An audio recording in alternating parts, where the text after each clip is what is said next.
Tips menghadapi anak yang frekuensi marahnya meningkat selama pandemi.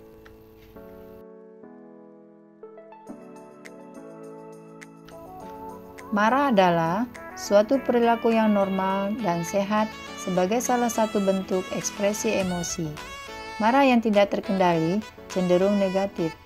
Marah menjadi masalah seperti bentuk emosi lainnya.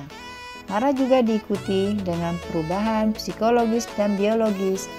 Ketika marah, denyut nadi, tekanan darah meningkat. Begitu juga dengan level hormon adrenalin. Menurut Cannon-Bard dalam Yahya Yudrik 2011, 191, bahwa emosi pada situasi dapat menimbulkan rangkaian pada proses saraf. Suatu situasi yang saling mempengaruhi antara talamus, pusat penghubung bagian bawah otak, dengan susunan saraf di satu pihak dan alat keseimbangan. Atau cerebellum dengan cerebral cortex, bagian otak yang terletak di dekat permukaan sebelah dalam dari tulang tengkorak. Suatu bagian yang berhubungan dengan proses kerjanya pada jiwa taraf tinggi seperti berpikir. Sebab meningkatnya frekuensi marah anak di masa pandemi dikarenakan pola asuh orang tua meningkatkan pemberian hukuman pada anak.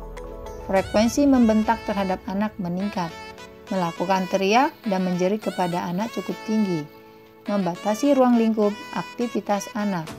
Di sisi lain, tantangan orang tua yaitu di mana orang tua berperan sebagai guru full-time dalam keluarga. Menghadapi anak yang bosan di rumah, memperhatikan fasilitas anak. Menurut Abraham Maslow dan Carl Rogers, lebih menekankan pada masalah persepsi, pengertian perasaan dan pengertian akan diri sendiri, self, melihat manusia sebagai pribadi unik dan sangat individual sifatnya. Artinya, kepribadian seseorang dan perkembangannya sangat dipengaruhi oleh faktor lingkungannya. Dalam hal ini, orang tua dan orang-orang yang menjadi panutannya. Menurut Popper, Herrick dan Sharp 2011, ketika berhadapan dengan rasa marah, maka tiap individu akan mengekspresikannya dengan berbagai cara. Perasaan yang timbul secara fisik atau psikologis yang menyebabkan merasa sakit, kecewa, terganggu. Maka wajah akan berubah, otot menegang, gigi gemertak, mata terbelalak saat puncak kemarahan. Dan saat itulah muncul kekuatan fisik. Beberapa tanda umum kemarahan pada anak usia dini adalah anak sering marah-marah, gelisah, rewel, menarik diri dari keluarga, anak tidak patuh, takut gelap. Yang harus diperhatikan orang tua ketika anak sedang marah. Orang tua harus cari tahu penyebab anak marah. Apakah anak punya masalah, misalnya lapar, mengantuk, dan lain-lain.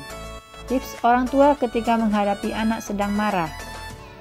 Orang tua mensikapi anak dengan sabar, mendengarkan dulu keinginan anak, bisa membuat anak merasa didengar dan diperhatikan.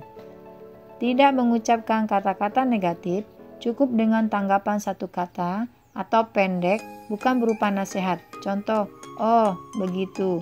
Tegas disiplin bukan berarti harus bertindak kasar pada anak. Perilaku kasar bisa membuat anak kesepian atau takut pada orang tua sendiri. Hibur anak dengan kelembutan. Buat anak merasa tenang. Tunjukkan perhatian lebih dan berikan pengertian mengapa sesuatu boleh dan yang lain tidak. Tetap bersama, jangan tinggalkan anak sendiri ketika sedang marah. Jika sendiri, tidak dianggap dan diperhatikan. Kesendirian ini membuat otak anak mengembang dan dinilai negatif dan berprasangka. Buat anak menyadari kesalahan dengan berikan pengertian pada anak tentang kesalahan yang ia lakukan. Ini akan membuatnya mengerti dan mengendalikan amarahnya.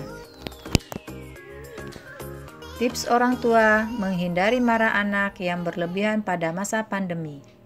Libatkan anak mengerjakan hal kecil sehingga anak tidak bosan yang akan mengarah pada marah. Jadikan rumah tempat yang aman dan nyaman bagi anak. Libatkan anak dan bangun suasana positif bersama keluarga. Berikan panutan kepada anak sebagai contoh nyata.